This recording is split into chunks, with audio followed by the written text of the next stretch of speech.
Howdy, everybody. Just realized my light was not on. Hi, everybody. Maybe now you can see my face a little bit better. Bree, are you going to join us today? Oh, looking at me with that grumpy face. Hold on, let me see if we can put it on camera. Yeah. We're going to pay the cat tax a little early. Your tail knocking over everything. This is Bree. She just woke up from a nap. Mm-hmm. Yeah. Well, that's your tail rubbing up against the button. Silly baby. I'm going to set you down. There we go. She has a little plaid blanket folded up on the floor that she'll sometimes curl up like a little shrimp and take a nap while I work. Wasn't sure if she was going to do that once I set her down, but hi, Jessica. Yes. Wanted to show off Bree. Mooney is also napping in the other room. So is Boo Boo. So funny story. My younger sibling Kai was here for a few days, and they left behind a kind of a thicker jacket. This thicker jacket was something that they had when they still had dogs. And I think Mooney smells the dogs because Mooney absolutely loves this jacket and is currently napping on it. We don't know why he loves the smell of dogs. But we have noticed anytime that we have friends over and they have anything that smells vaguely like dogs, Mooney is all over it. Cannot place why. This cat has, to our knowledge, never interacted with dogs. Maybe he interacted with them when he was still a wee baby kitten. We rescued him when he was 5 weeks old. I have no idea. Anyway, all that is to say, hi, I'm Kelsey D. I draw comics. Today we're drawing comics. I'm also going to give y'all an update on what's going on behind the scenes because these webcomics are going to be going on a hiatus soon. It is a planned hiatus, and I'll be getting into that in a minute. First, let me get some music going.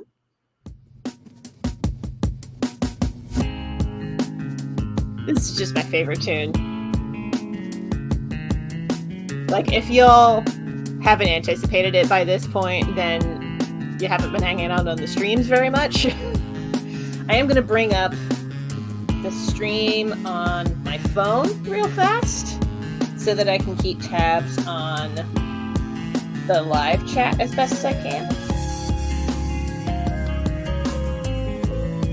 Let's see. Video channel. Here we go. I have this phone currently muted, so we should be good on that regard. Terrific. And I'm actually going to set a timer. Not through the Forest app, but I am going to set a timer on my phone. We're going to do 25 minutes of work, 5-minute break, and try to remember to do that more consistently. All right. We got the timer going, so...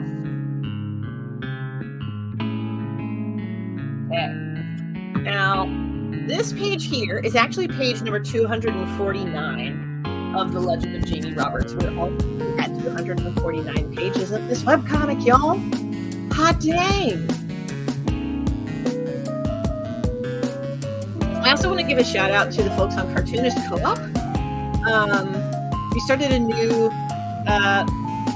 chat thread recently for tips and tricks for Clip Studio Paint. And there are some new actions that I really, really want to try very soon.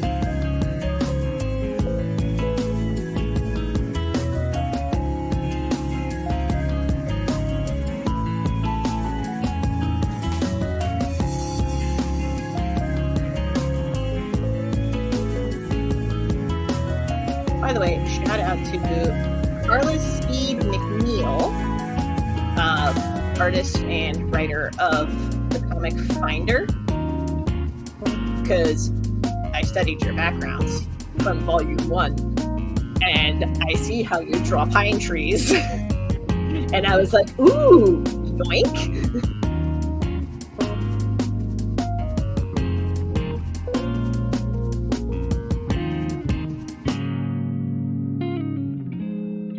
But like, yoink in a good, fun way. Not in like a AI tech bro way. And like ooh, I didn't think to draw them with this kind of technique before. Let me give it a shot. Ooh, I like it. I'm going to keep using this now kind of way.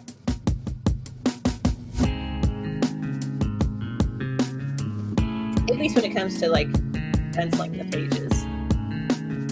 Who knows? Maybe I'll give it a try with inks. The thing about the Finder comic is that it is illustrated in black and white. It is not color. But looking at the way that it's inked is like great. Oh, catching up on comments. Finally read Johnson and Sir today. I loved it. I'm behind on my reading. I'm surprised that you hadn't read it before now. I thought you...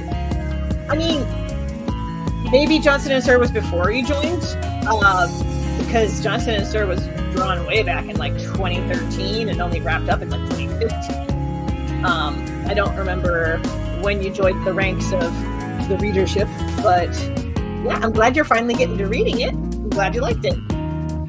It definitely started as an inside joke between myself and my siblings. A little bit of backstory behind this. So, if any of you have ever played the video game Jak 2, first of all, I am deeply sorry. Second of all, if you remember from that game, there are like NPCs that are like walking around and basically filling up the screen with like chatter, chatter, chatter, chatter, chatter. You can also hear the in-universe cops talking to each other on their headsets. And hearing this, there would be times where my younger sibling would be playing the game, and then we'd hear these two cops talking to each other. And then we started improvising whole conversations between Johnson and Sir. And that's how Johnson and Sir started.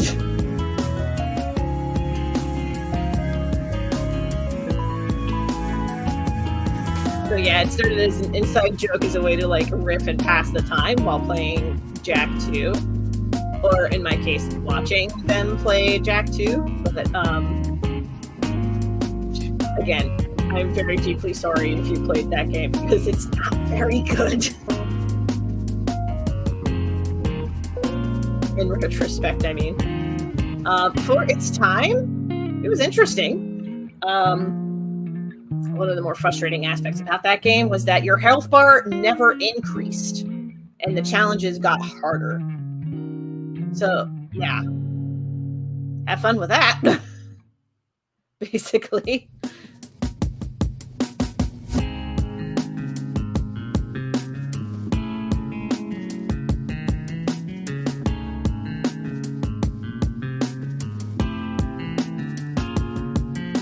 Okay, there's one cliff edge.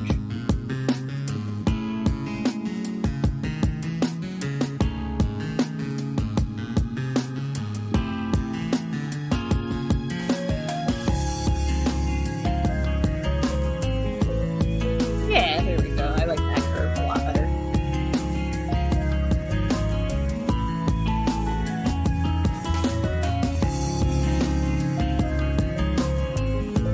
Gotta try to get these corner marks off. There we go.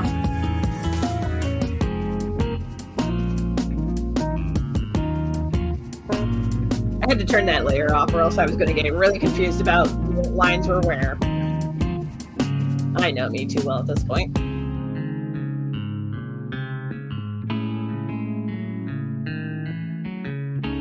So yeah, a little bit about the hiatuses. These hiatuses are planned.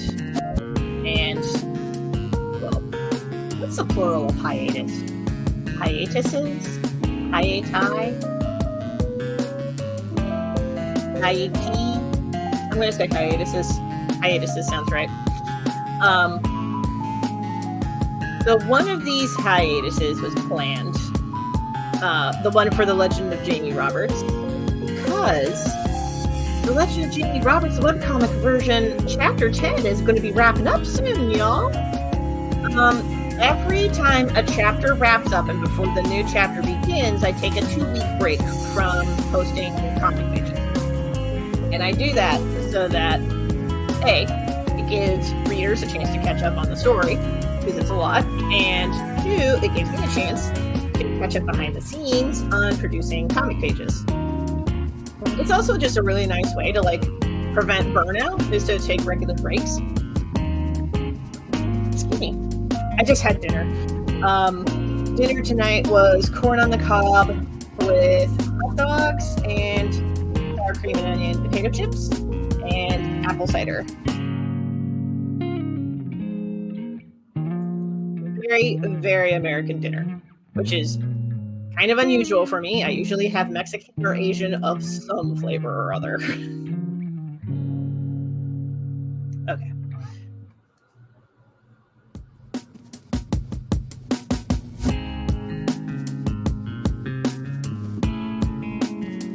Oh, pro tip for anybody who ends up getting cube steak. I don't imagine that's going to be very many of you, but if you ever get your hands on cube steak, do not fry it in a pan. You slow roast that stuff.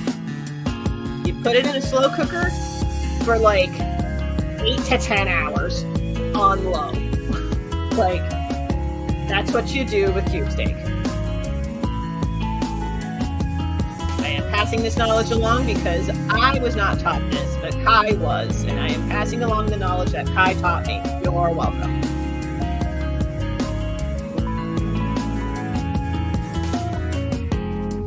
Oh, it feels like it wasn't that long ago that I was back in the campaign for the first book for Jamie Roberts. Yeah.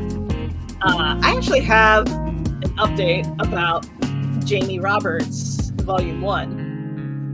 In October, I'm going to be launching a Kickstarter campaign to get Volumes 1 and 2 into print again. I actually have a banner for this because I have a page ready for you to sign up for notifications. That's going to be at tinyurl.com/TLOJR-reprint. As we are streaming this live, this link is not in the description yet. I'll try to add it in the description after the live stream, but here's the link. You can head there and sign up for notifications. It's not going to launch until October 1st, but I wanted to take it early to help get as many signups as possible before we launch. Long story short, Jamie Roberts Volume 1 and 2 are going to be heading to a new printer. The Kickstarter is going to help fund the reprints of Volumes 1 and 2 with this new printer. And I'm going with this new printer because the first printer ruined Volume 1, and then the printer that I went to for Volumes 1 and 2 after that raised their prices, so I'm changing to another new printer, one that's a little more budget friendly. They do have minimum orders involved though, but I'll get into that the closer that we get to the date. But yeah, there's the page for you to sign up for notifications when we launch on October 1st.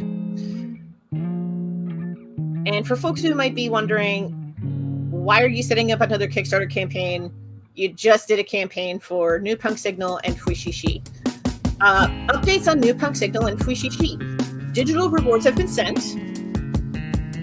For backers who backed that campaign, if you have not gotten your digital rewards, please email me. My contact information is on my website, kelseydclarkford.com, link in the description.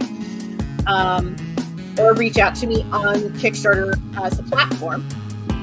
Do let me know if you have not gotten your digital rewards yet. There were a couple of you, I tried to send them out, but the emails bounced.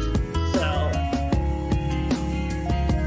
I hope you're watching this stream so that you can reach out to me. But yeah, digital rewards are sent, and on the upcoming 5-minute break, I'll try to remind myself, go y'all, the bookmarks that have arrived from the printer. The bookmarks were funded by the Accelerator grant because a portion of the costs were covered by the Accelerator grant. Thank you, Toledo Arts Commission, for that. I also have another Toledo Arts Commission announcement, but that's going to be for later. But yeah, the Arts Commission helped fund a few different expenses, one of them being the bookmarks.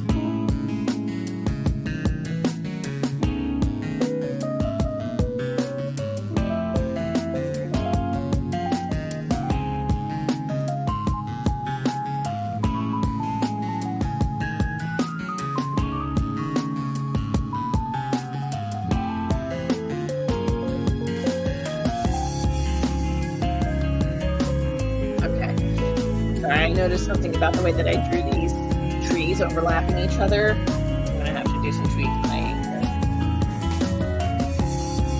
Anyway. Yeah, it's honestly kind of bonkers that Jamie Roberts Volumes 1 and 2 are going for like a third reprint. Because I'm just about sold out of that second print run. The third print run's already sold out. But yeah, I'm just about sold out of, well, correction. I am nearly sold out of the second print run of Jamie Roberts Volume 1. I am nearly sold out of the first print run of Volume 2. I'm low on books. It's the TLDR version. I have like 7 copies of Volume 2 left, which is really saying something.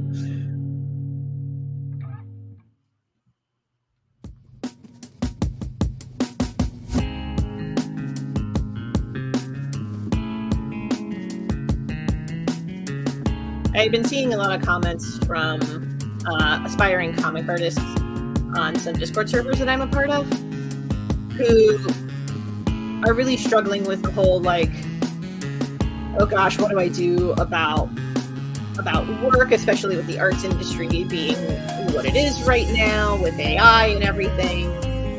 How am I going to compete with that? How am I going to get work?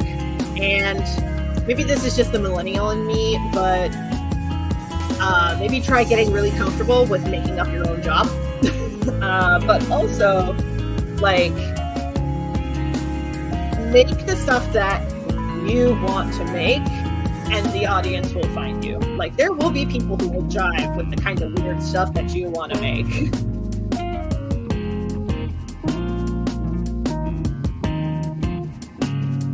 Case study, The Legend of Jamie Roberts.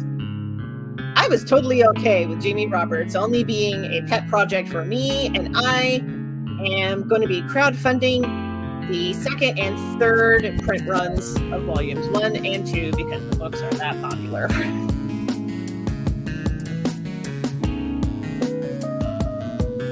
Oh, I was messing around with an image generation AI thing at work. Messing with those things just reinforces how much better it is to work with real artists.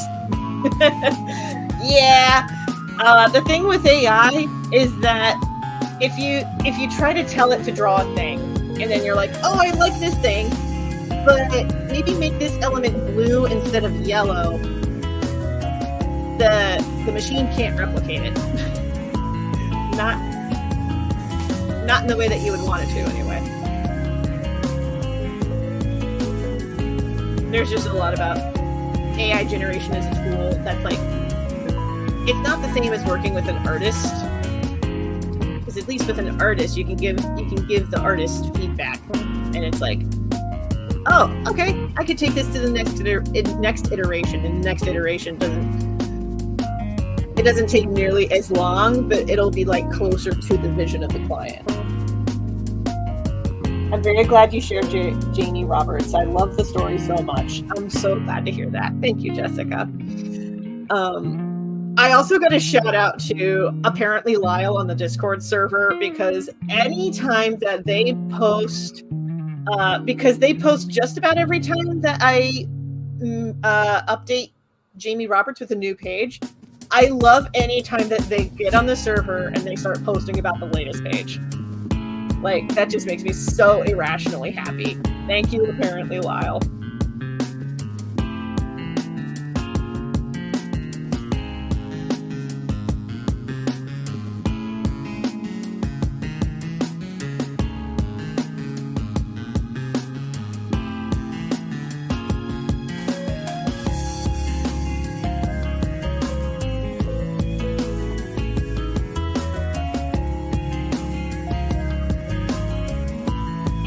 simplifying the figures because these are like really tiny details in comparison to the rest of the page, and I don't want to get too caught up in the sauce, as it were.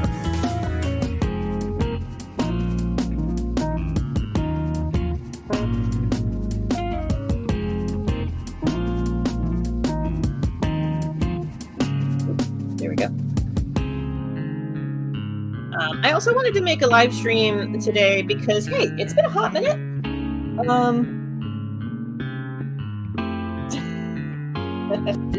Oh, just catching up on comments, don't mind me.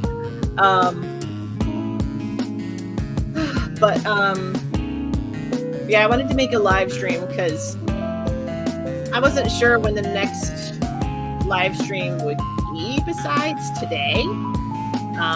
Because next weekend, this is tying into the Toledo Arts Commission announcement that I mentioned before. Toledo Arts Commission is hosting a festival in downtown Toledo next weekend called Momentum. And I'm going to be one of the artists at the artist market under the big tent. So if you're in the Toledo, Ohio area, I hope to see you. Let me get these dates correct. I'm pretty sure it's the 21st and the 22nd, but I want to be sure. 21st and 22nd. You can find me in downtown Toledo, September 21st and 22nd for Momentum. It is a event put together by the Toledo Arts Commission showing off all of the local artists in the Toledo area.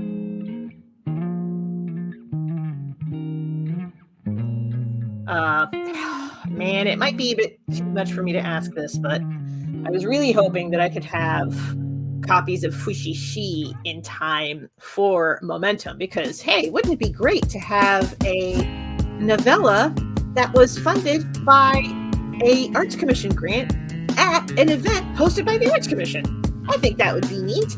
But Kickstarter update, the Fushishi proof, it's taking its sweet bippy time getting to me. Because I put the order in for the printer proof September 3rd, and I just got the notification today, the 14th, that the proof was being shipped out. I don't know why it took them that long to make it. So, that'll be interesting. Probably not, like, even if I did get the printer proof tomorrow, which is unlikely because tomorrow's Sunday, even if I got the printer proof, like, by Monday, if I put an order in for Fushishi to try to get it in time for Momentum, it would probably have to be a rush order. And that's assuming that the printer proof looks good. We'll see. I read through that novella like 5 different times to make sure that everything was hunky-dory, that there were no errors or further edits that I would have to make or anything like that. And I'm still kind of paranoid about it because it's my first novella.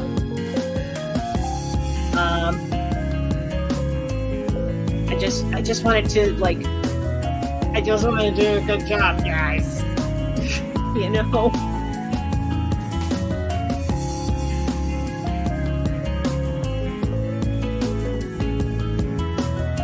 So I did hear back from the printer for New Punk Signal that I chose. I asked them for a quote.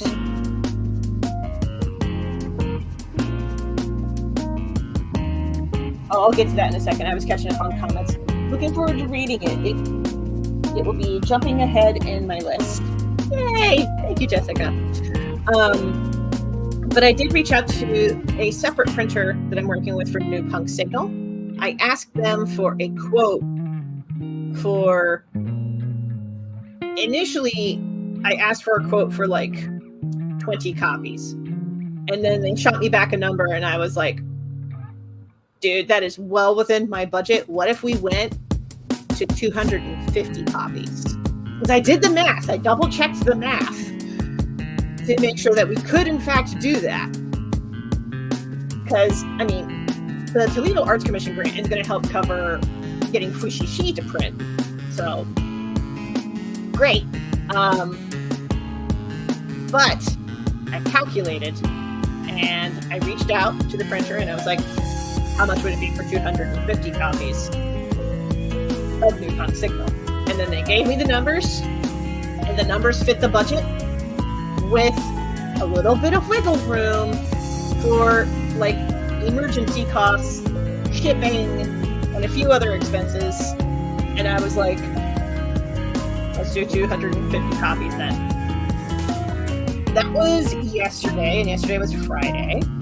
That's my first time working with this particular printer, so I think they're only, like, in the office Monday through Friday, which is different from what I'm used to. But that's okay. New Punk Signal will not be happening in time for Momentum. Just letting y'all know now.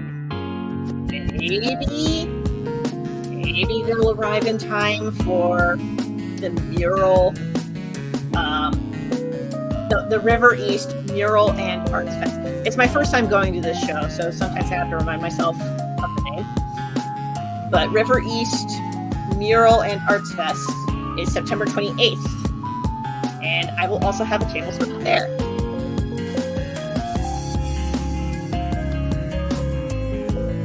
Again, for all of my Toledo peeps.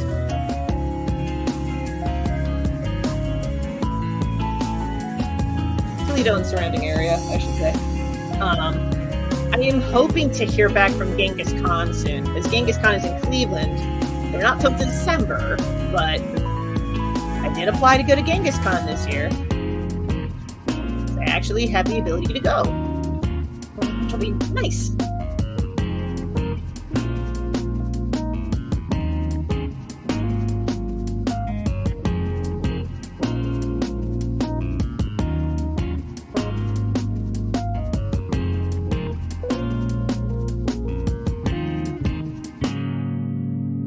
How many more minutes on the timer? I forgot. Oh, less than a minute. Okay, let's see if we can finish these evergreens in less than a minute.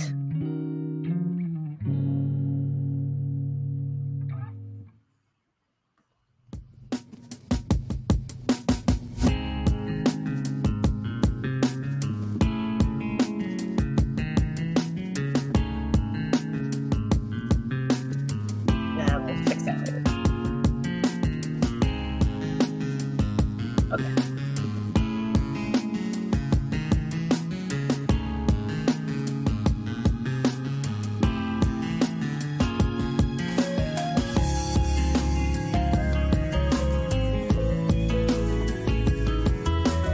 Focusing so hard right now. I'm trying to get this done in less than a minute. Ah! Here it goes.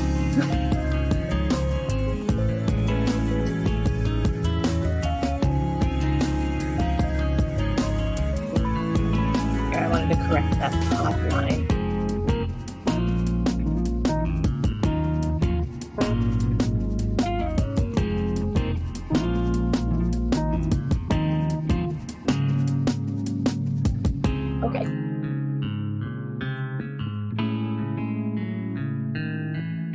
Save our progress. Okay. Sip of water.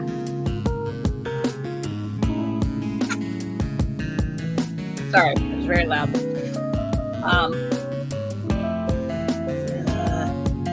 Adjust my screens for a second.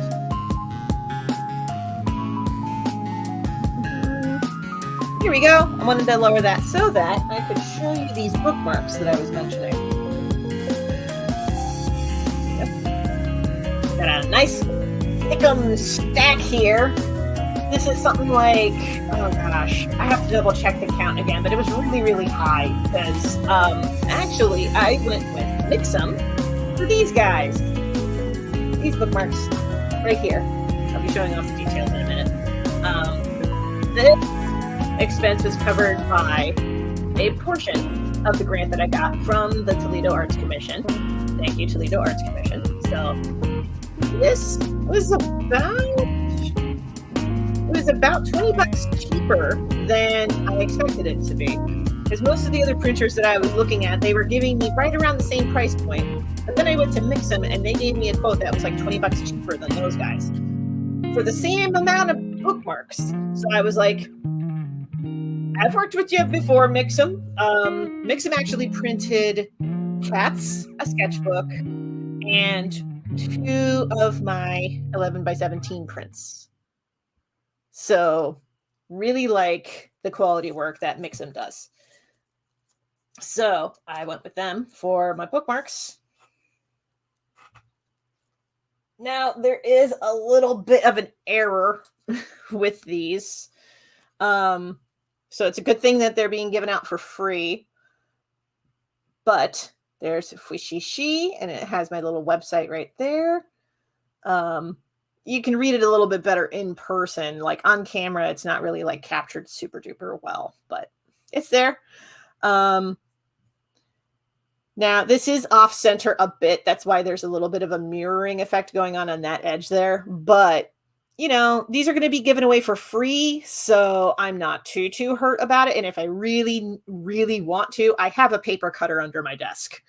So, I mean, I don't know if I'm going to, but if I really wanted to, I could just get the paper cutter. But bookmarks, they're going to be free. They're going to be tucked into all Kickstarter orders for Fushishi and New Punk Signal for Kickstarter backers of that campaign. And there we go.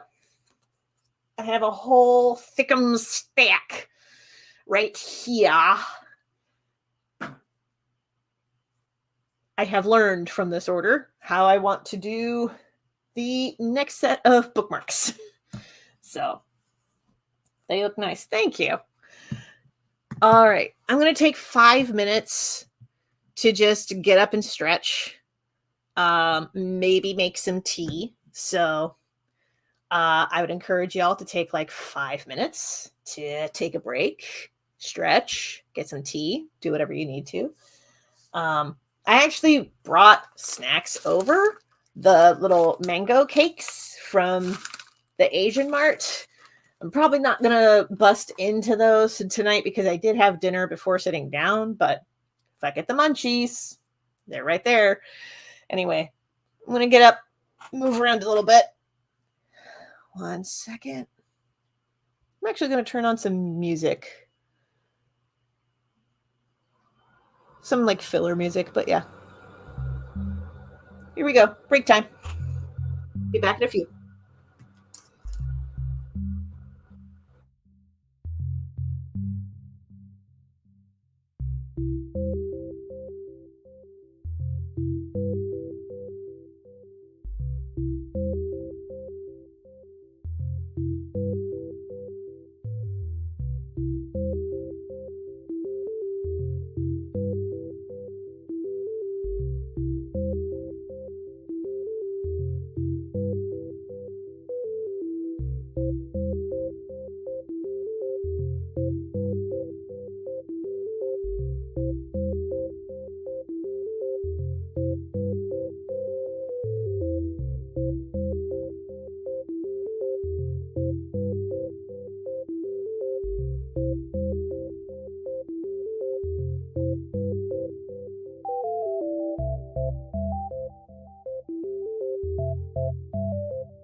Last time on Kelsey D Comics' stream, I showed off my extravagant tea collection.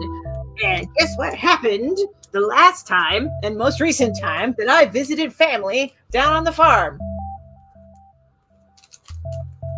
They gave me more tea! There's an entire box all the way over there in front of the ice maker machine. That is just more tea. because tea. I just keep ending up with tea.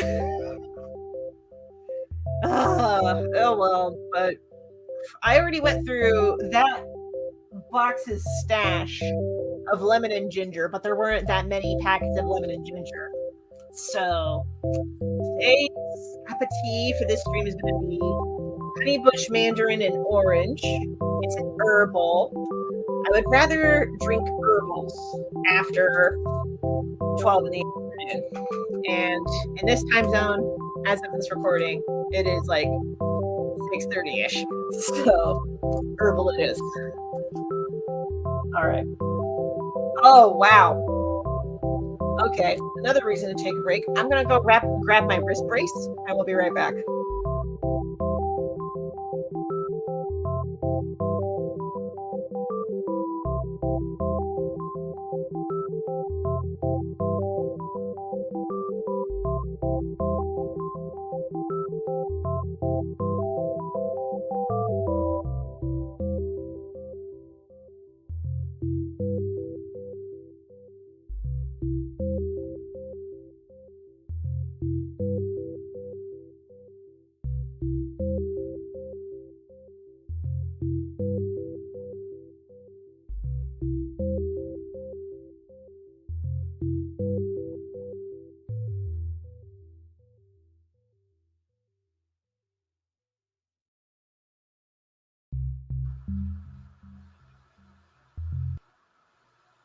We'll turn the music. What?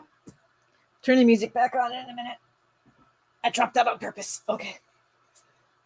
Grabbed a homemade ice pack from the freezer because ice pack wrist brace, man, I wish that was a thing. I want that to be a thing. Like, universe, I'm putting it out there. If there is ever an ice pack wrist brace, yes, please, I would absolutely buy that. I'm going to ice it first because I was drawing earlier today. I did do my wrist stretches this morning and it was still like achy, which tells me it might be raining later tonight. I am that special of arthritic. But also I had broken this wrist brace back in like 2014 in a skating accident, which it is not as exciting as it sounds, unfortunately. But yeah, ever since then, I try to take good care of my wrist. So ice pack. And then once that calms down a little bit, I'm going to either put on this for the compression or I'm going to put this on. I really need to replace this. I've had this since I broke my wrist brace 10 years ago. It's kind of wearing out. So I should probably get another one. But just something to help put some pressure and compress it a little bit. Now, fortunately, the injury was such that I only broke the largest bone in the wrist. None of the other littler bones were affected. Thank goodness, because any other bones, And drawing would be super painful. But I remember talking with my doctor at the time when I was still healing, and I was like, hey, so I am an artist and I really miss drawing. Can I draw again? And the doctor was like, actually, I recommend drawing as a good form of physical therapy for you so that you can exercise your wrist and get back into the motion of things. And I'm like, yes, okay. I imagine he recommended that because I had only broken the largest bone in the wrist. For anybody who might be curious, it's called the distal radius. Because it is the thickest end of the radial bone in your arm. So that's what that is. In case anybody was curious. I'm just waiting for the kettle to get done. It's glowing blue. That means that it's currently on. It's not done yet. But yeah, once it's ready, I'm going to make the honeybush mandarin and orange.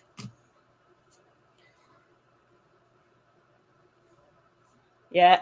I wasn't sure how long this live stream was going to last tonight, but you know, if this still is acting up, even after tea and compressions, etc., then it might have to wrap up sooner rather than later. We'll see. Take good care of your wrists, y'all. I probably could learn how to draw with my left hand. I am not incentivized to learn how to draw with my left hand yet.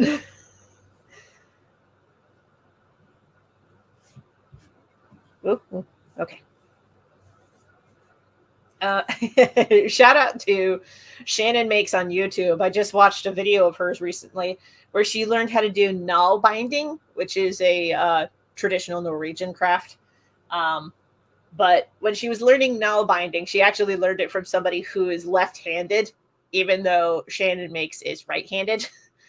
I just find that very funny that it's like, oh, in every other craft you are right-handed, but in null binding you are left because the person you learned from is left-handed. Ooh, Jessica with the recommendation. I'm going to actually, I saw the comment on the phone, but I'm going to highlight it on the screen here. I have liked the Sparthos wrist support sleeves ones the best, but they all fit different. That's good to know. I'm going to have to check that out. Thank you for the recommendation. I wanted to highlight that in case anybody else watching live or on the replay wanted to check that out. I know I'm going to as soon as I can. I really need to moisturize my hands. I think the kettle, is it about done? I think. The kettle's about to wrap up. It's in its final stages. Aha! It's ready. I'll be right back. Tea.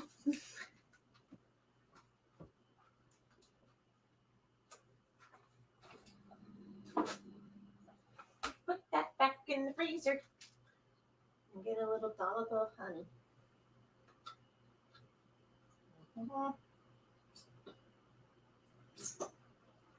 Or a little bit of a toot of honey. Good thing I have a backup jar. It's still wrapped, it's fine.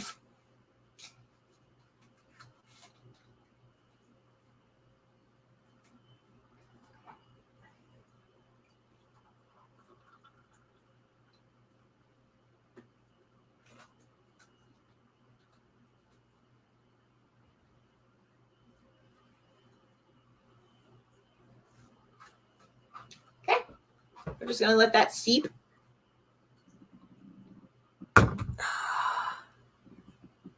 Okay.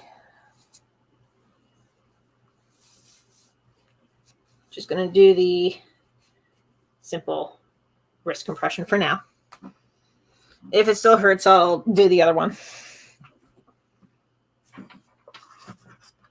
I still have my coconut of water. All right. Now that we got that, let's go back to comics. as I get back to it, I also want to mention the thing about the hiatus. Because, yeah, Jamie Roberts is going to be on hiatus for about 2 weeks. So will Vanita and the Demon King. I've elected. I'll explain that in a second. I'm going to pick some music first.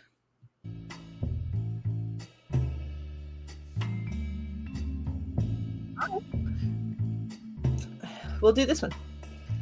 Shout out to Kevin McLeod of Incompetech.com for the tunes for this particular tune. Louis Zong did the previous one. But, yeah, I've elected for Vanita and the Demon King to also go on hiatus at about the same time that The Legend of Jamie Roberts does. Because it's like, hey, if one webcomic is going to go on hiatus, the other one needs a break too. Especially because when I looked at the production timelines for Vanita and the Demon King, I was like, I did not schedule in breaks. I should do that. So I'm scheduling in breaks. And those hiatuses, they're going to happen at the same time as the ones for The Legend of Jamie Roberts. As much as possible. Now here's the thing. Vanita and the Demon King is not a webcomic that I talk too much about because it's more of a side project. The Legend of Jamie Roberts is the thing that I love doing the most. On one level, I do love working on Vanita and the Demon King. On the other hand, if I am hitting some really tight deadlines and I need to put comics on a hiatus or I need to like put something on pause while working on stuff, sorry, but Vanita and the Demon King is the more likely one to be put on pause while I catch up on stuff.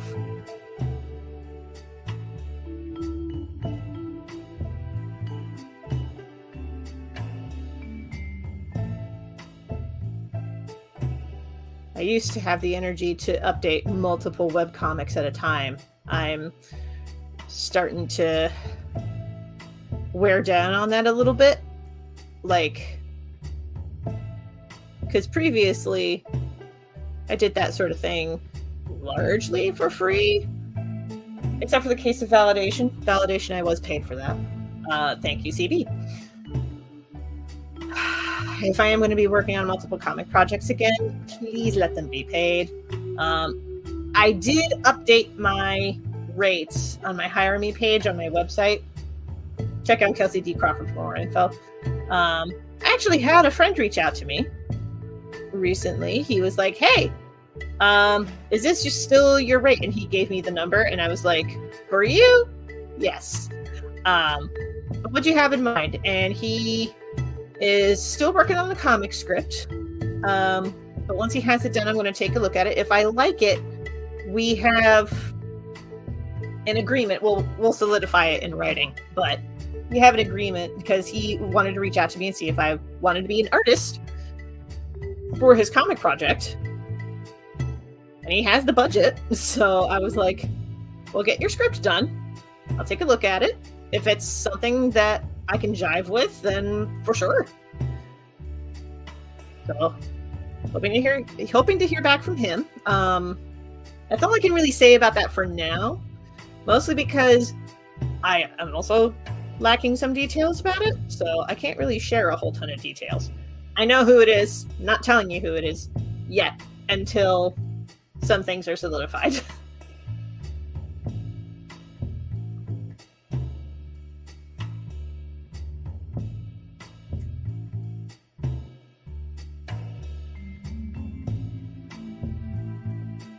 I will say, next crowdfunding campaign, the next Kickstarter that I run, I will be offering commissions as an add-on. It's been a hot minute since I offered commissions as an add-on for a Kickstarter campaign, but I'm going to do it again for this one.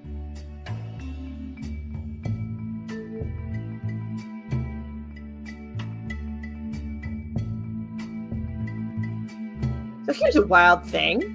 and I'll share this with you about the behind the scenes for setting up this page. So I was setting up the campaign that's going to be launching on October 1st. And as I was setting it up, I was like, oh man, good thing I'm setting this up early, because historically, whenever I set up a campaign with Kickstarter, I always have to account for like 3 or 4 days for Kickstarter to look over my campaign and make sure that everything's Gucci before they send me the approval and before I can launch. So I gotta set everything up now so that they can then take like 3 or 4 days or even upwards of a week to look over everything and give me the approval. I get it all set up. I send it to them.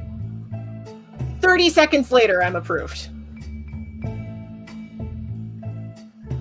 The one time that I have planned for them to take upwards of a week to approve this campaign, and they approve it within 30 seconds.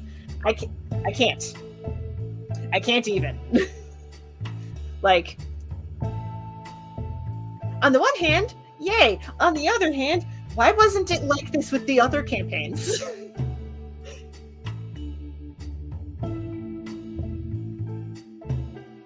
I don't know. Maybe it's because Kickstarter has a new CEO. Found out about that because I follow Spike Trotman on Blue Sky, and she posted some pictures and announced that Kickstarter has a new CEO, and I'm like, whoa, wait, what? But yeah, new Kickstarter CEO. Hopefully this leads to good things. I would love for it to lead to good things, especially because Kickstarter has definitely bungled things up in the past. Lordy, don't get me started. So I'm hoping for a better relationship with Kickstarter moving forward, because that would be great.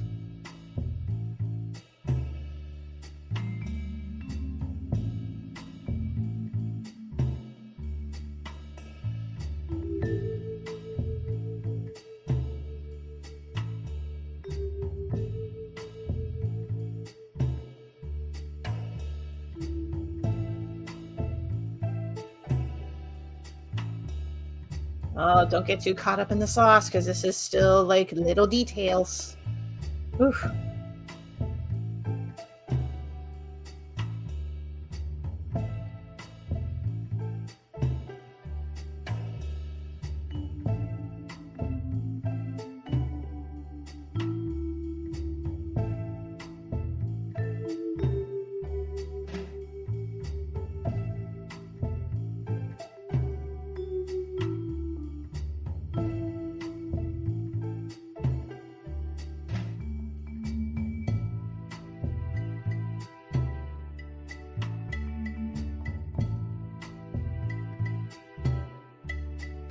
Okay.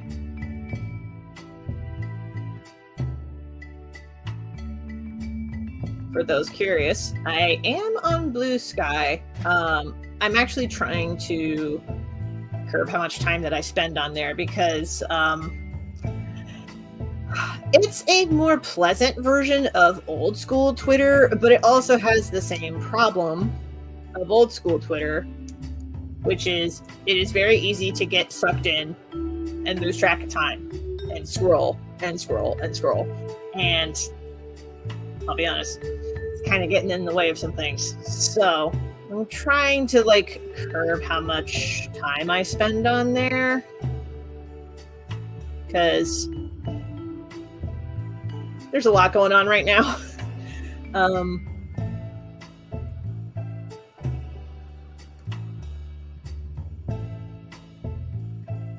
I mean, with regards to Kickstarter fulfillment for New Punk Signal and Fuishishi, this stage is, we're basically at hurry up and wait. It's a lot of back and forth with the printers being like, hey, when's this proof going to arrive? Oh, you just sent me the shipping information. Great. Now I just gotta wait for the book to arrive. Or, oh, turns out we do have the budget.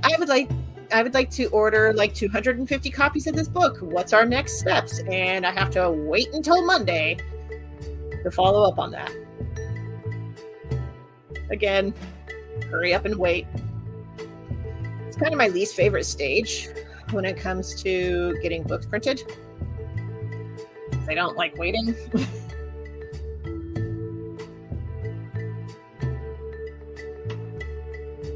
Patience is not a virtue of mine. I am determined. I am not patient.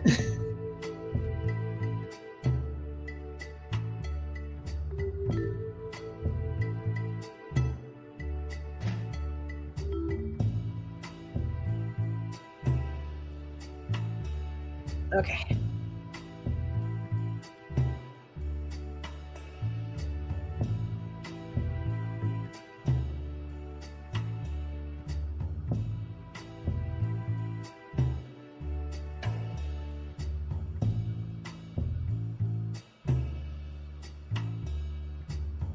Ooh, I just thought of this little detail. So a little peek behind the curtain when it comes to some world building things for the Legend of Jamie Roberts. There are still some details that I leave for the heat of the moment, and I just had one of those ideas. So, for readers of the Legend of Jamie Roberts, you might remember in Maliwe, where a good chunk of the story has happened so far. It's like chapters 4 through 8. 8 into 9. So like chapters 4 through 9 all take place in Maliwe. And the thing about Maliwe, almost all of the doors and entryways are curtains. Here in Dagona, nearly all of the entryways are going to be solid doors. I say nearly all because there are going to be some exceptions, but yeah, real vibe shift between Maliwe and Dagona.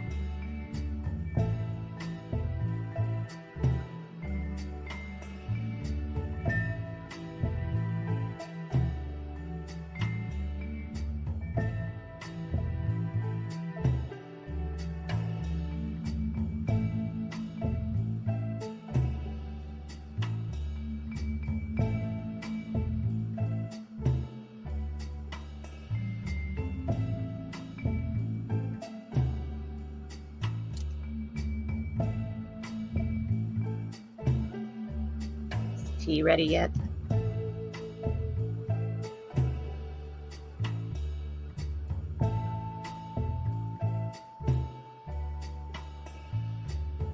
It smells ready.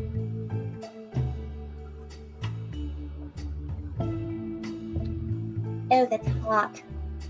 Oh, that's very hot. Ooh. Okay. We're just gonna let that hang out on my little tea mug warmer.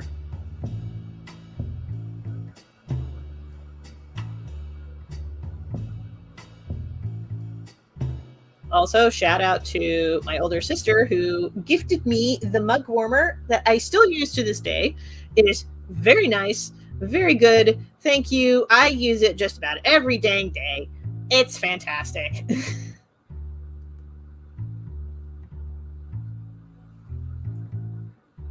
No more cold tea when the tea should be hot.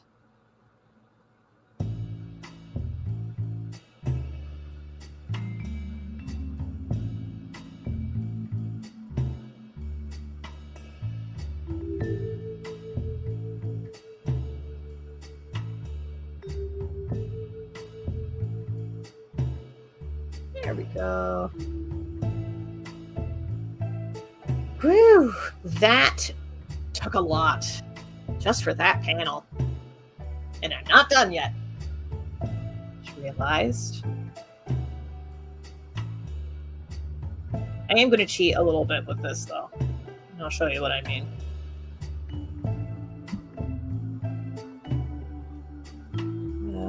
Lasso marquee tool for this one.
Okay, there we go.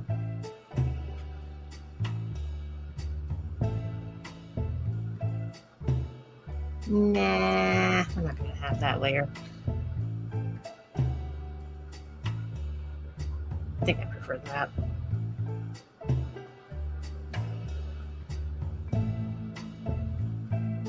There we go. So that establishing shot. I actually really like how this turned out. Not gonna lie.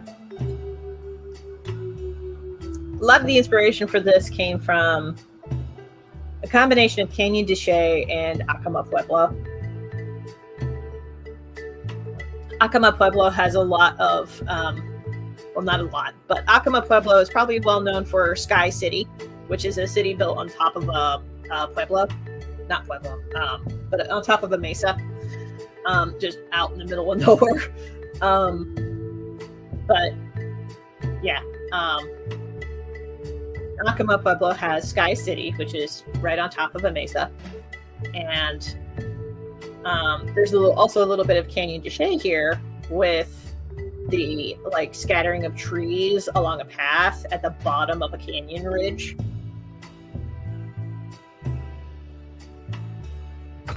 Because Canyon de Chelly is a lot of this.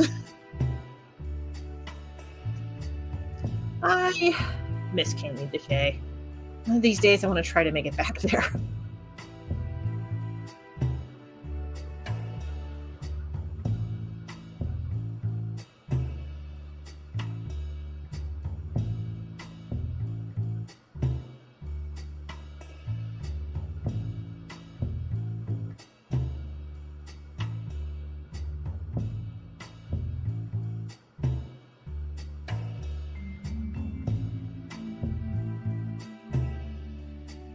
At the very least, I want to try to finish the inks for Jamie Roberts before the end of this stream.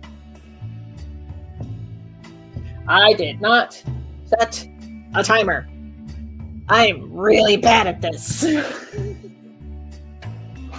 Oh, you'd think I'd remember, but nope.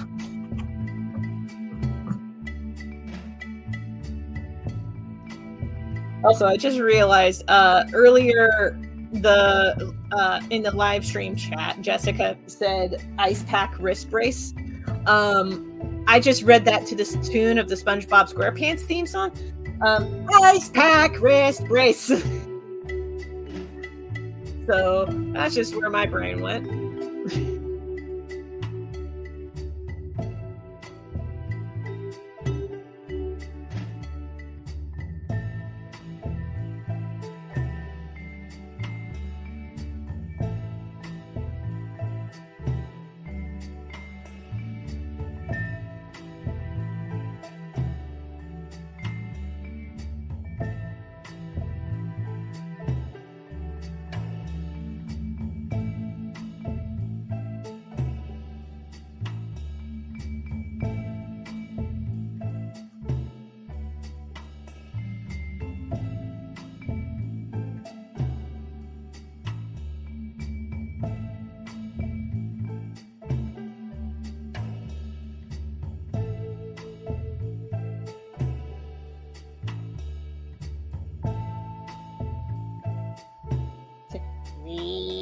Yes. I do want to double check the textures for the mushrooms, though. Those mushrooms growing on the side of the tree there. So I think I'm going to hold off on that for a little while.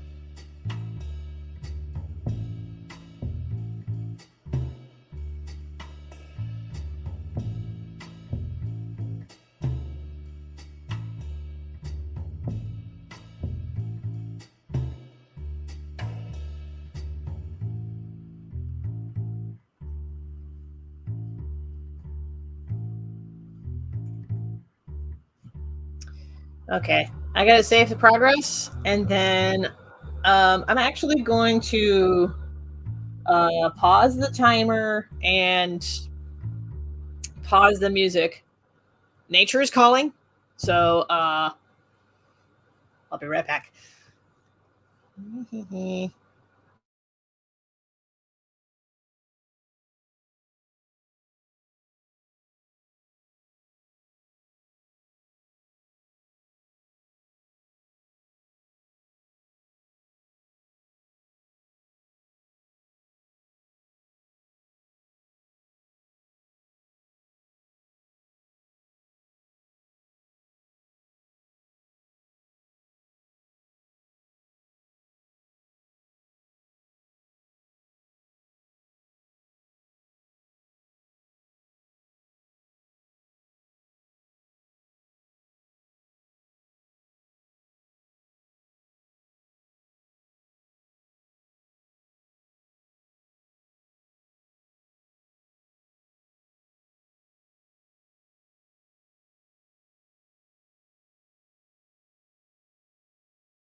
Hold on a minute. Yeah. Time to pay the cat tax again.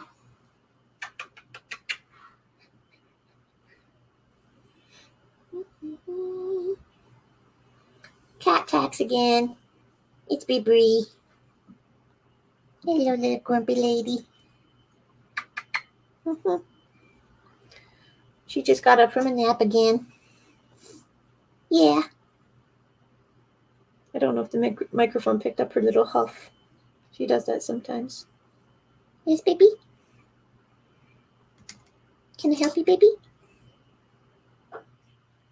Oh, soft little beans. All right, I'll set you down. I know you just want your num-nums. Oh, there you go. Oh, okay. Sorry about that. I had to take care of that real fast. Sprang out of nowhere. Oh. All right, resume the timer.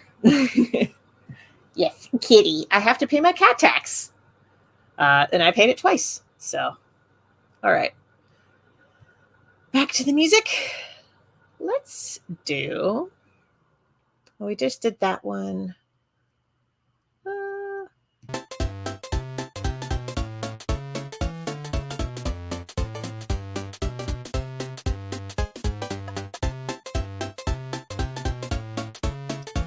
It's different, but we'll give it a shot.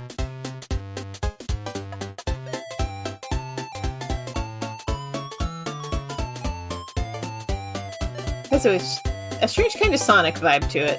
I dig it.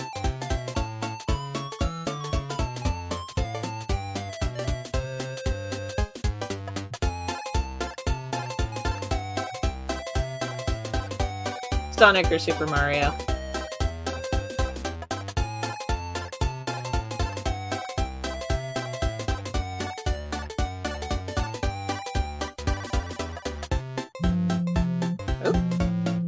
Oh, that's just a notification. I can ignore that.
There we go.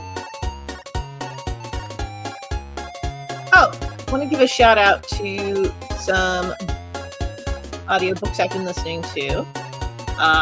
Correction, the one audiobook that I've been listening to.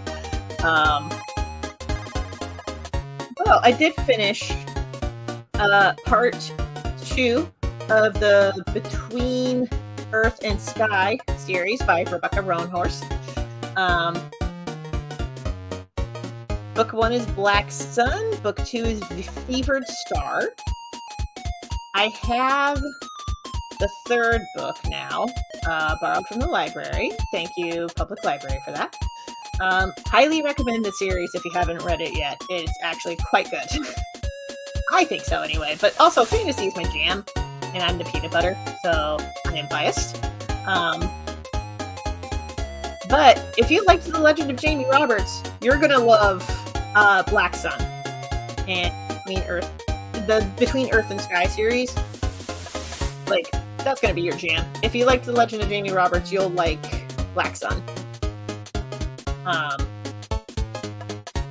It's got a little bit more political intrigue, though.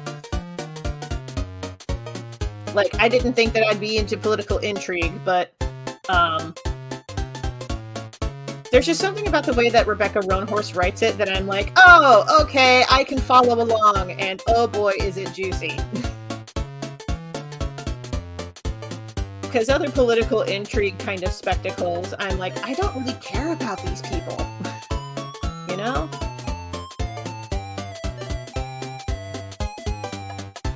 But not so with Black Sun.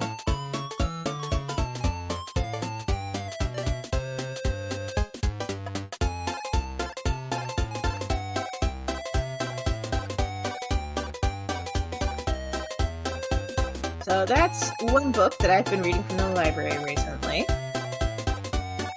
The audiobook I'm listening to right now is called God Killer. Let me double check who the author is. I don't remember off the top of my head.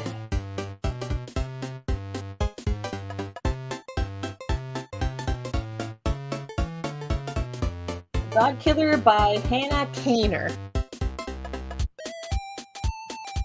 I'm actually nearing the end of that one, and that was actually quite good.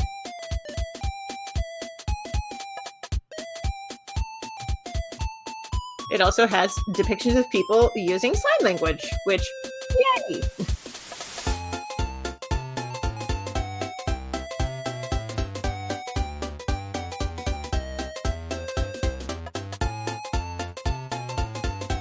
It also has a disabled protagonist who is missing a limb.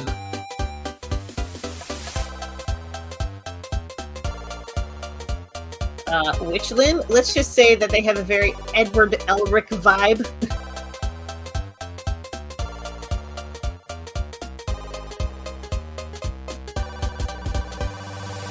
If you're familiar with Full Metal Alchemist at all.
This song is so chipper.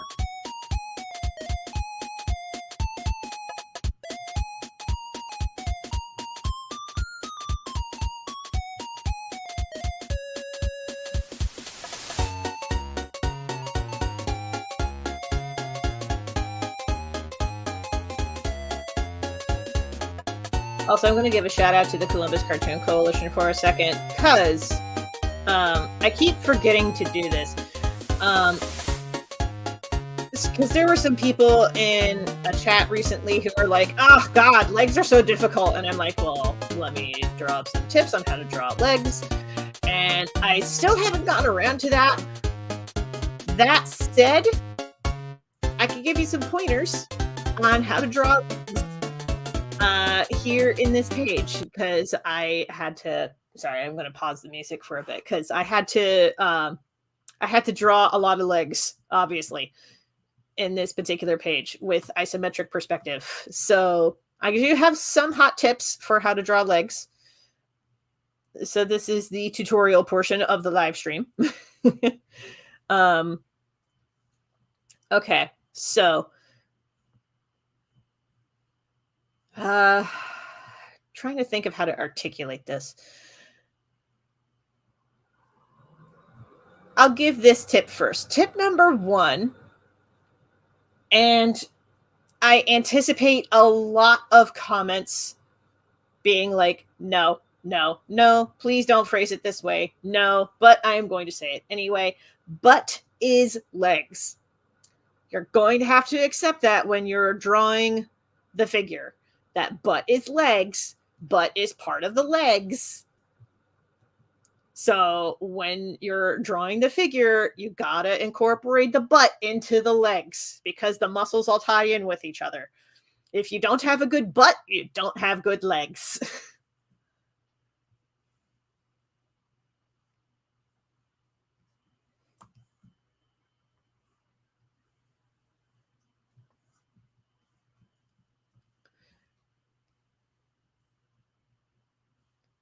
Next tip that I can give you, because I'm realizing that I'm drawing a lot of legs from behind, and that can also be its own kind of trickiness.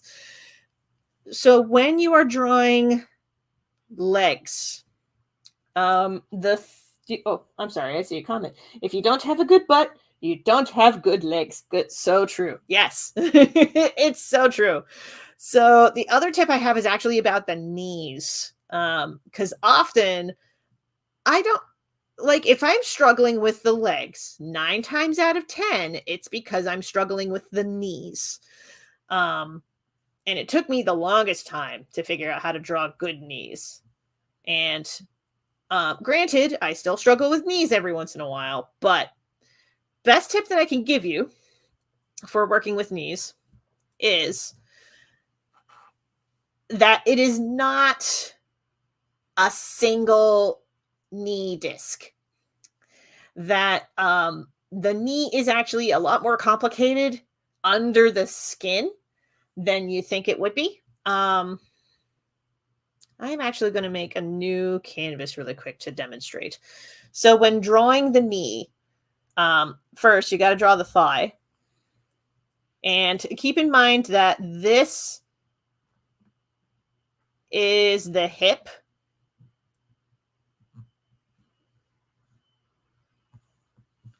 So, yeah, the hip is usually the widest part of the thigh.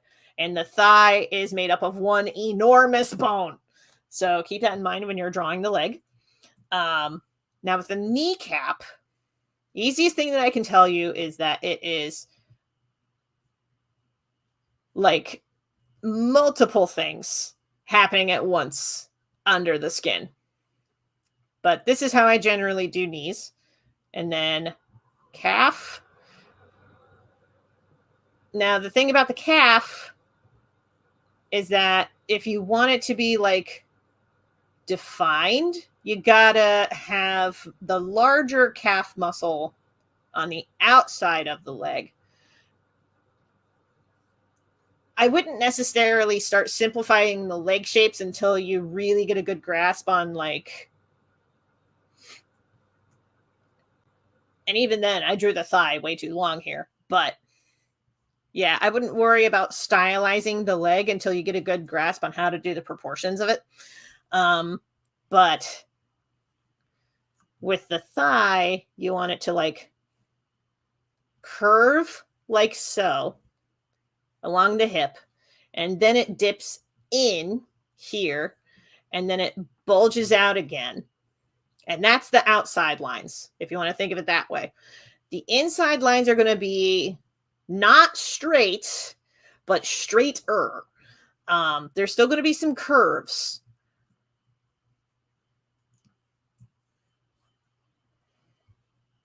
And oh boy, we're going to be doing this without pencil outline.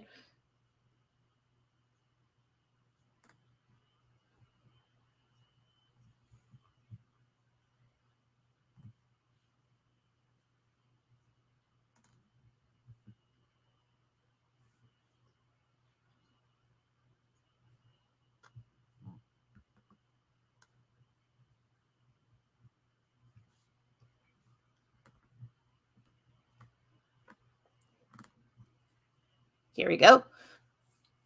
Bent leg at the knee. Even then, this knee is still not 100% perfect. I could definitely do better on this knee. Hold on. Again, knees are my weakness.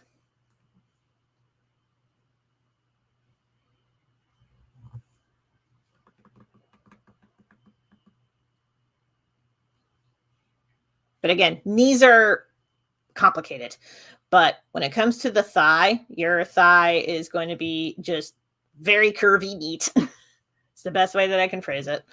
The other thing about the thigh is that it is often made up of two muscles, each overlapping, and then the knee kind of sits here.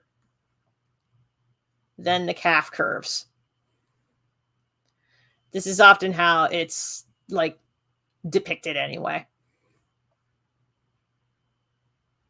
So there we go. Leg tips. You're welcome. Anyway, back to drawing this. This has been your PSA for how to draw legs. Even then, that's not like a full-on tutorial. It's just more of like, this is what works for me. Even then, I accept that I still struggle with knees. Nope, we just listened to that one. Okay. Different tune.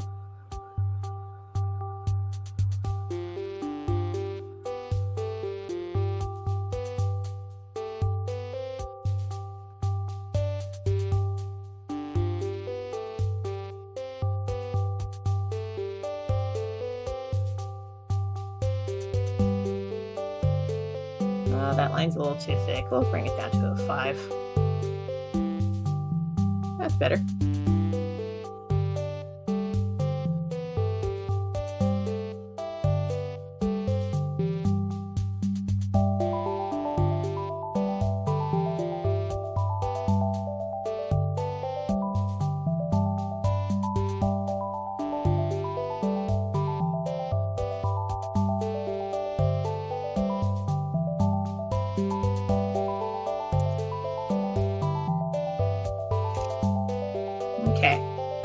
Yeah, the real key for drawing good legs is to have a good butt, to be perfectly honest.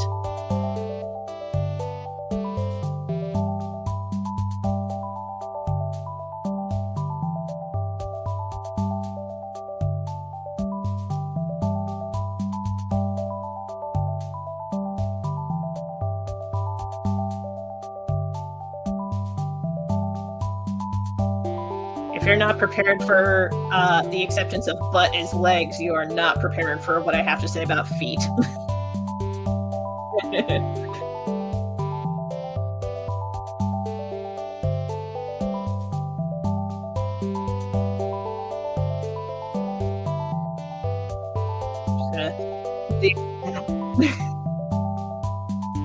Unless somebody wants to ask.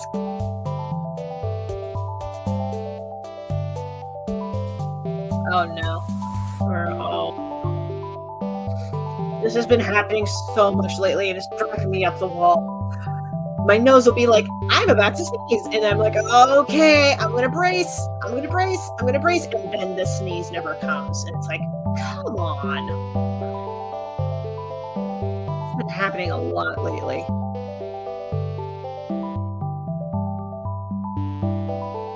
I do think I'm going to wrap up the stream after I ink this page. And I'll tell you why. Because the whole, like, oh no! Sorry, I just saw the comments, but, like, the whole, like, oh no, I'm about to sneeze, I'm going to sneeze, and then this feeling's gone. That's usually a predictor that I am about to have a really bad vision-based migraine, actually. That's been the case for the past week. Anytime that I'm like, oh, I'm about to sneeze, and the feeling's gone.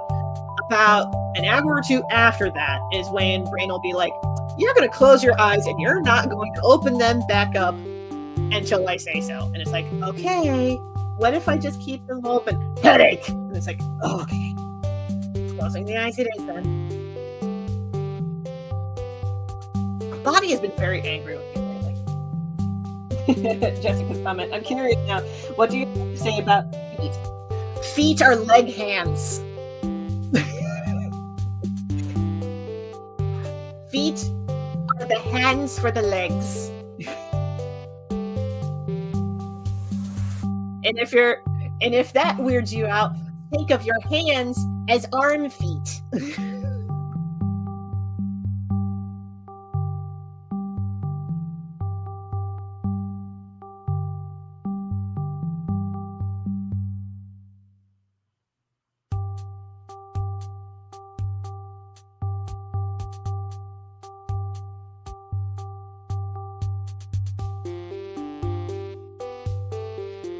Fun fact, these shoes that I am drawing on this figure are actually based on a pair of shoes I was gifted last week. Hands with soul. Ha! Like S-O-L-E. Soul. Yes.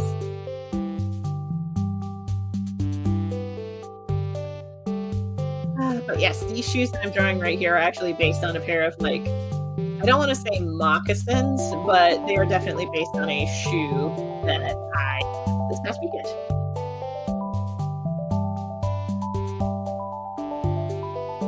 Okay, before I draw the trio, I'm going to draw this last Kaopoi.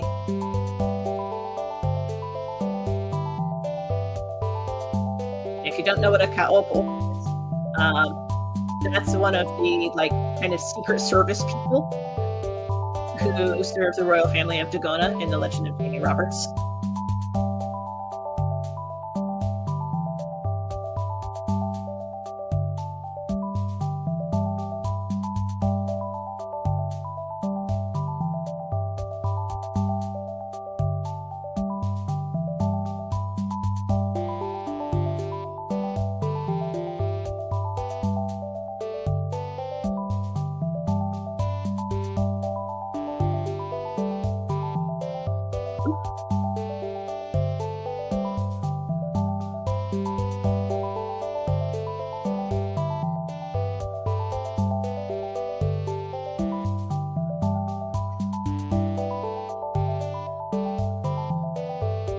Can you get powerful headaches if your allergies are bad enough? I'm starting to wonder if these are like allergy-induced headaches. Because the allergies have been kicking my butt this season, I'll tell you what.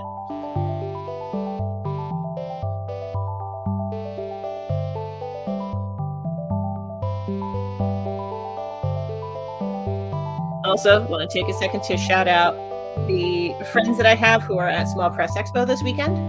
Hope I can catch you on the replay at the very least. I imagine that you are too busy doing like after party stuff right now. At least I am, as I am recording this. Oh, cool. Thank you, Jessica. I'm glad I'm not the only one. Jessica mentions that she also gets lots of allergy-induced headaches. Okay, so I'm not the only one. That helps me feel a little bit better. Still kind of sucks for those of us who get allergy-induced headaches. That is rough. I didn't used to get allergy-induced headaches, and then as I got older, suddenly it's like my body can't tolerate being outside.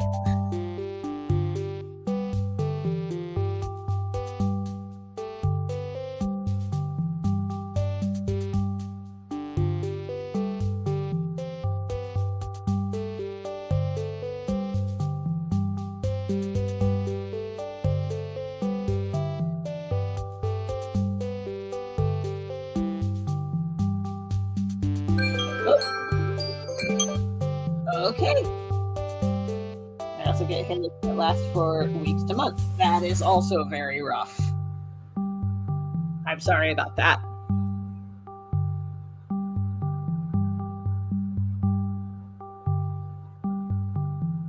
Oh, music's about to wrap up. Okay. The timer went off, so it's time for our 5-minute break. Let me save my progress on this canvas real fast. Okay. Now I did get up at like 20 minutes ago, so maybe I'll just do seat stretches. Actually, I know what I'm going to do. I'll be right back.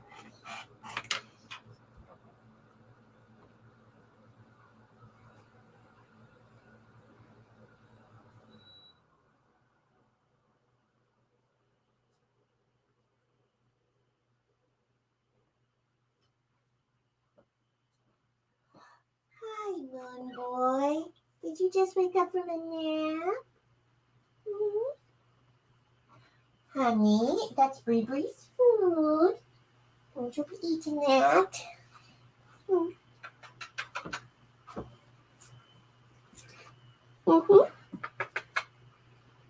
Paying the cat tax again. Sure.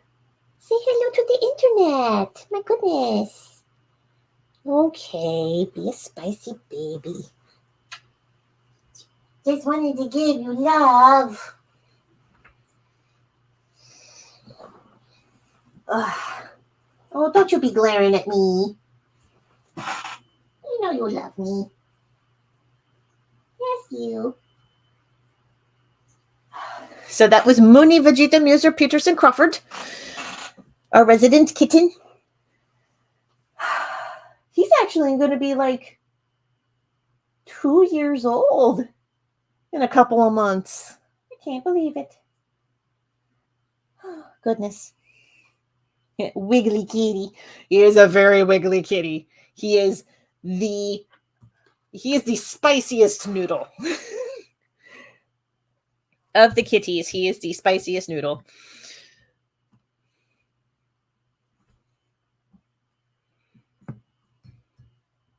Sometimes, if you catch him right after a nap, he'll want to be held. Not always. Okay. Let's pick out another tune.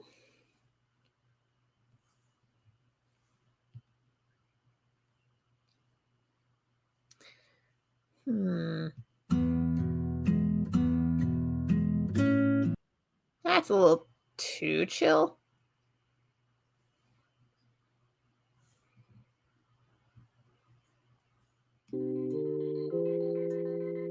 Oh yeah, there we go. Nice and groovy. Okay, for this particular batch, I'm not going to set a timer. It's just going to be however long it takes for me to draw Jamie, Thomas, and Daniel. And then we're going to be done.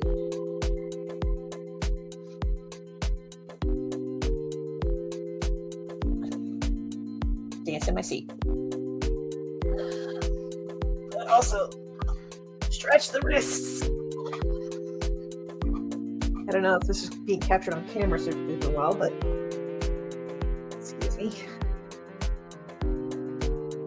Oh, I felt that. Okay.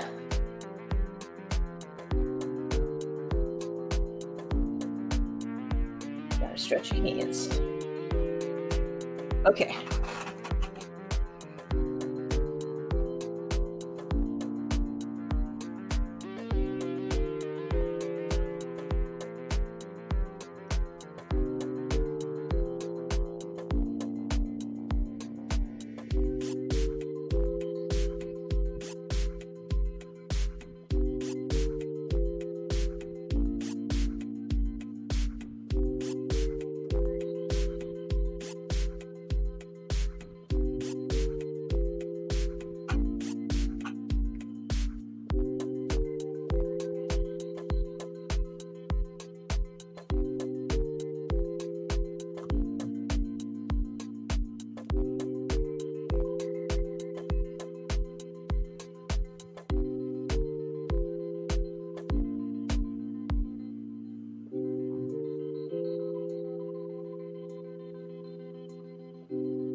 That's a good boy. I have to tell him that anytime that he is not actively in trouble. Sometimes little boy gets in trouble, and sometimes I feel like he does it because he is bored. So I got to be really diligent about like taking the time to actually play with him. I've been really bad about that lately, and then he started waking me up at like 5 a.m, getting the zoomies on my bed sheets, and I'm like, cat, I'm just trying to sleep.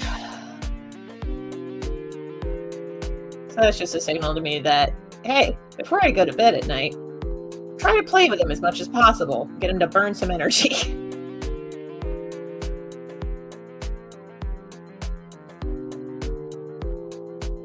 That's cats. Bored equals destruction. Yeah, especially with Mooney, Vegeta, Mr. Peters, and Crawford. It's especially true for him.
Well, it's especially true that boredom equals destruction for kittens. Bree not so much anymore, but she's also like 18 years old, so her destructive tendencies are thoroughly aged out by this point.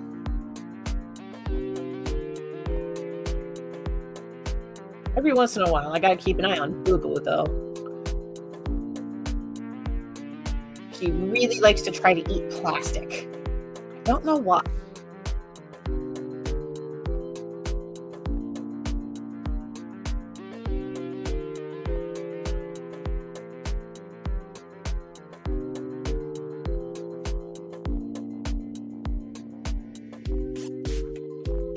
Bree is also at the age where napping is interesting. Yes.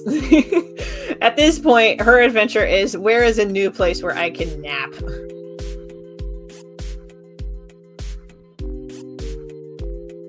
That or trips to the vet. But even then, I gotta knock her out with a gabapentin.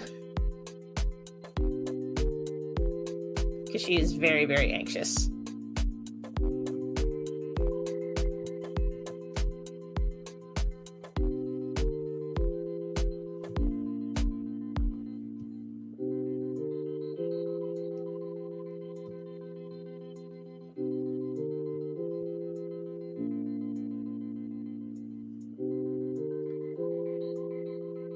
For the record, Bree is actually doing really well. Last time that we had blood work done on her, surprisingly, not a ton wrong. Like, not even like, I mean, she was showing signs of early kidney failure, but like, it's not active kidney failure. Which, for a cat her age, is actually a pretty good sign.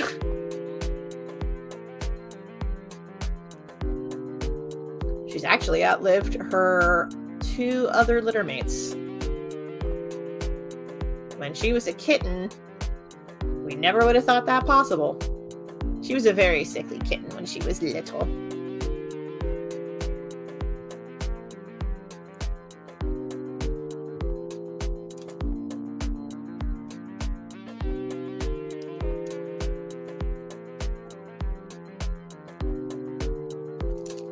Yeah, no, Bree's in good health. Like, I'm very pleased.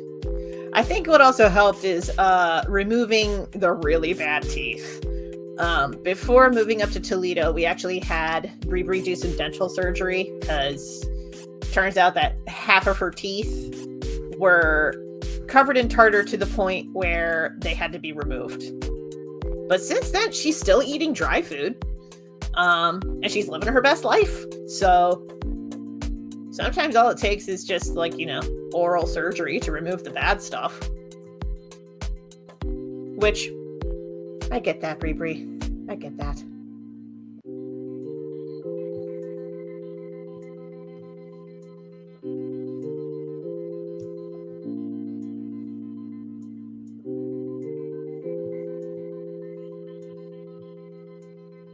I'm actually doing okay. I'm caught up on all of my regular checkups, etc., etc.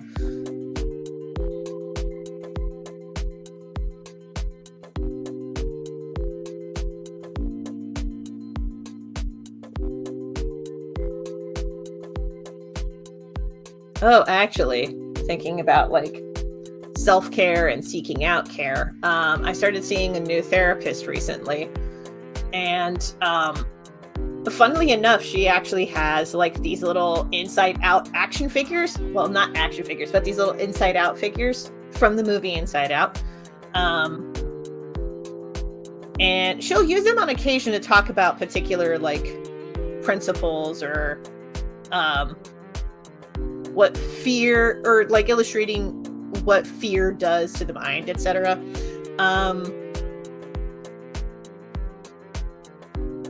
Before she went into that, she asked if I had seen it, and I was like, I've seen the first movie. I have not seen the second movie yet. She actually told me, don't watch the second movie yet. You need more therapy before you watch it. And I was like, okay. Because apparently there's like a full-on like depiction of a panic attack in Inside Out 2. I don't think I'm ready to see that on screen yet, I'll be fully honest.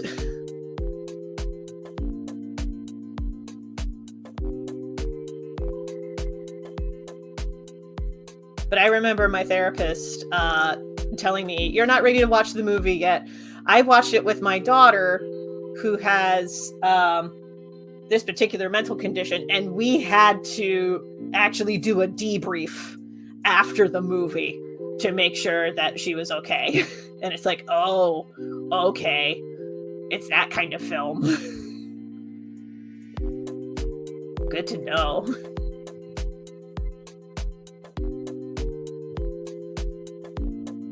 Oh, well, no wonder his face looks off to me. Okay.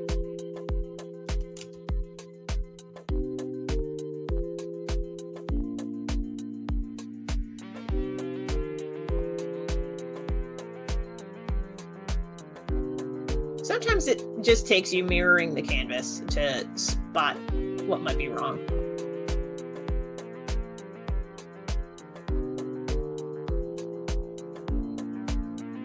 I'll have to pass. I have had enough panic attacks. I get that. Yeah, I get that. So yeah, would not recommend Inside Out 2. Another movie that I actually recommend a pass on is, this was something that popped up on Netflix when I was visiting family recently down at the farm. Because we managed to get Wi-Fi down at the farm, which is something considering we don't have cell phone signal. But we managed to get Wi-Fi, so we have Netflix. And there's a film on Netflix, I think it's called One More Shot. Ryan Reynolds is in it. It's an action flick. Do not recommend watching it. The way that the movie is shot, it is shot in one long take. There are no jump cuts. There's no cutting away. It's just one continuous take, which is an interesting directorial choice, but it also means that there's a lot of visceralness once you get into the action sequences, and you're seeing like people getting shot at, people getting shot in the stomach, going into shock, etc. And the fact that the film is shot in one long take is like, oh, this makes me feel like I'm really there. This could be really traumatic for people who have been in war zones or in other like active shooter instances. Maybe this should have some content warnings.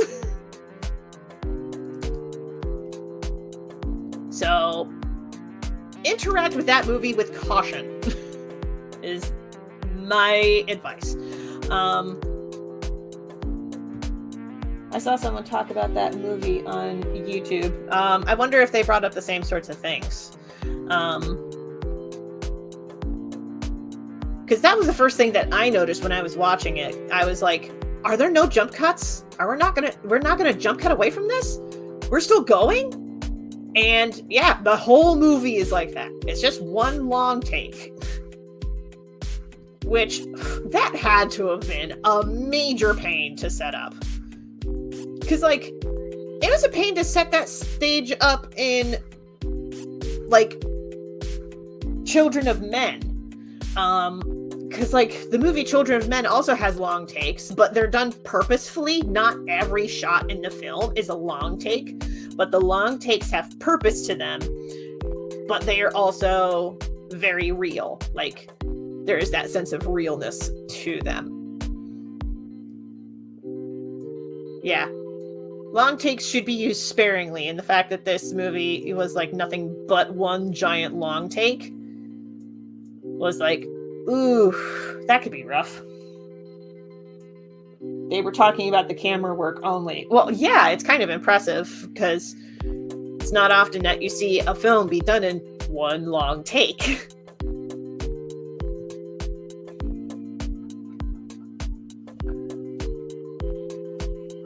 But it is very intense. I would not recommend it to everybody. So, you know, if you see one more shot on Netflix, interact with caution. I'm not sure anybody could watch that in one sitting. Like, even Mom's boyfriend had to like wait until the next morning to give it another shot, because we tried watching it at night and it's like, oh, this is way too intense to watch right before bed. We need to turn something on. And then we turned on like pool maintenance videos on YouTube, because that's a thing. Like, I knew YouTube had a little bit of everything, but I wasn't expecting a video to come across the feed that's like, we're going to clean this 1800-year-old pool in this manor estate. The tricky bit is that it is an outdoor pool and we have turtles living in it.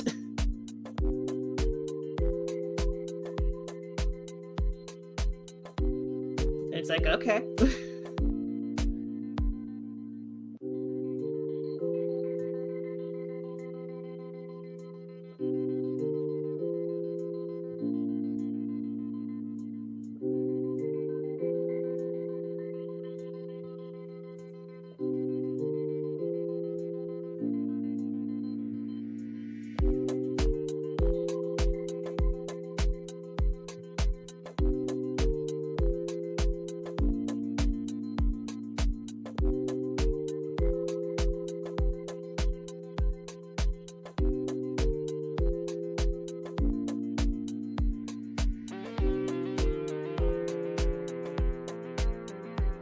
These are actually some of the cleaner pencils that I've ever worked with for this comic page. I'm glad that I erased stuff when I did.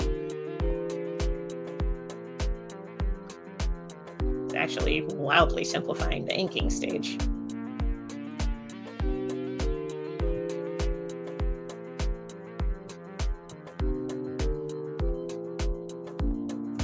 So I recently came across a wonderful tool through Clip Studio Paint called Auto Actions.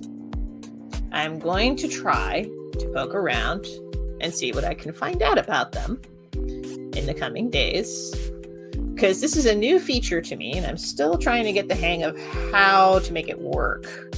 Like, how do I record an auto action? What can be encompassed in an auto action? What does this auto action do? That sort of thing. Still figuring that stuff out. As soon as I get anything decent out of it, I will share my findings when I can.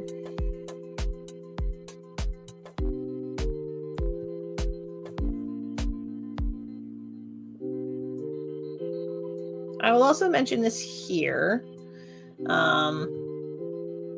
because there's Kickstarter fulfillment. Yes. There's preparing for another Kickstarter in October. Yes. There's drawing webcomics.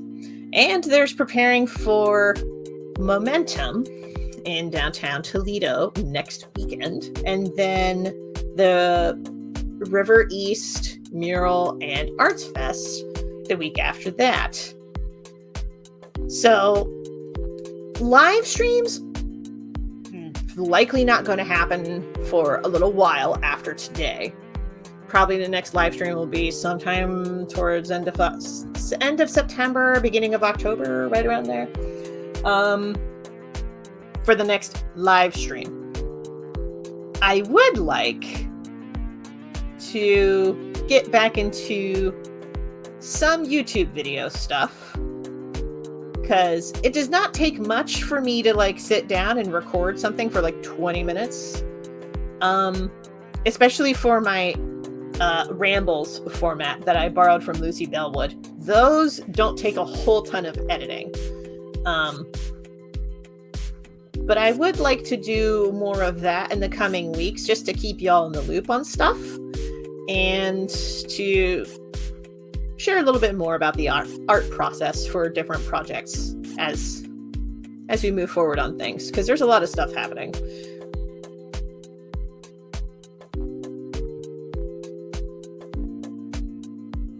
I mean, there's always a lot of stuff happening.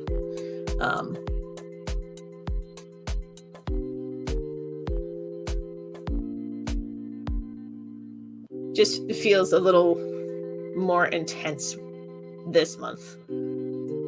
August was really rough, man. But September is going to be busy in a different way. Oh.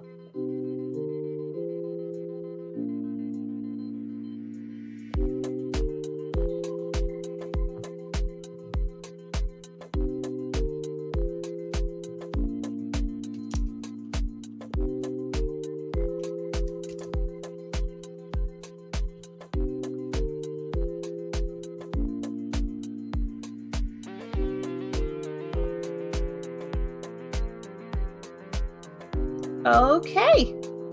This page is inked. Heck yeah.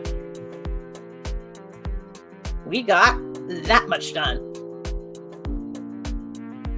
I like how this turned out. I'll be adding more in the shadow and coloring phases. This page, surprisingly, does not have a ton of lettering to it. So, yes, indeed. Wow. I love how this turned out. It was challenging in two different ways. There was the wide pan perspective, and then there was the isometric perspective. So it's got a little bit of everything. I like how this turned out, though, at least with the inks. Can't wait to see how this looks colored. I have some ideas of how this is going to look in color. Can't wait to get it done. But I'm going to wrap it up there for now. Because if I'm going to be having a light-induced migraine, I would rather not have that on stream. So we'll go ahead and wrap this up here.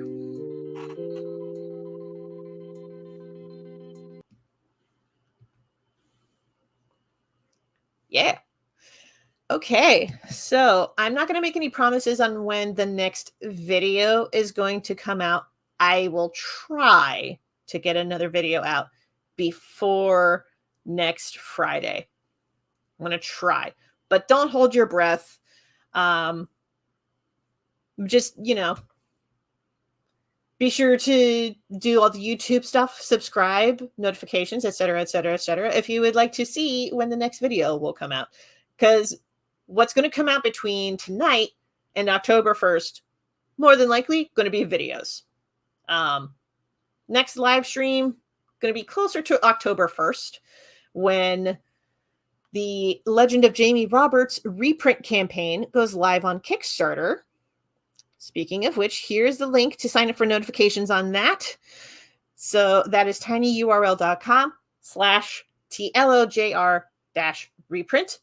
If you would like to sign up for notifications for when that campaign launches on October 1st. With that campaign, we're trying to get funding for printing a new print line of Jamie Roberts Volumes 1 and 2. And more details will be unveiled the closer that we get to that date. So keep an eye on my website, kelseydcrawford.com. Believe I have a link for that. Yes. kelseydcrawford.com/links. It's my blog, my webcomics, my Blue Sky link. If you want to try to follow me on Blue Sky, I'm going to try to not be on there as much as I can over the next couple of weeks, because again, there's a lot going on. Hopefully if you're in the Toledo, Ohio area, I can see you at Momentum, which is next weekend, September 21st and 22nd in downtown Toledo. If you can make it, would love to see you. If you cannot make that and you're still in the Toledo area, I hope I can see you at River East Mural and Arts Fest on September 28th. More info on all of those events will also be at kelseydcrawford.com. There's going to be a little sidebar on the desktop or laptop version that will have a section for in-person appearances. And you can find all my in-person appearances that I am confirmed for in that box. Speaking of which, I have been confirmed for DC Zine Fest October 26th. So if you're in the DC area and the surrounding area around that, because that area is very dense with people, I hope I can see you at DC Zine Fest October 26th. There will be more info on my website. And also, going to shout this out because this upcoming Wednesday is going to be the final page of chapter 10 of The Legend of Jamie Roberts. So, once that page goes up, the comic is going on a 2-week hiatus and updates will resume in October. The exact date will be announced on this upcoming Wednesday on the website.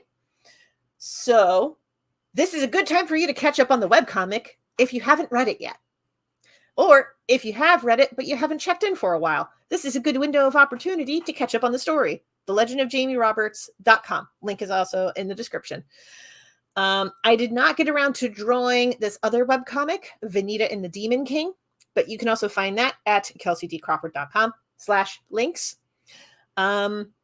When the legend goes on hiatus, Venita and the Demon King will also go on hiatus.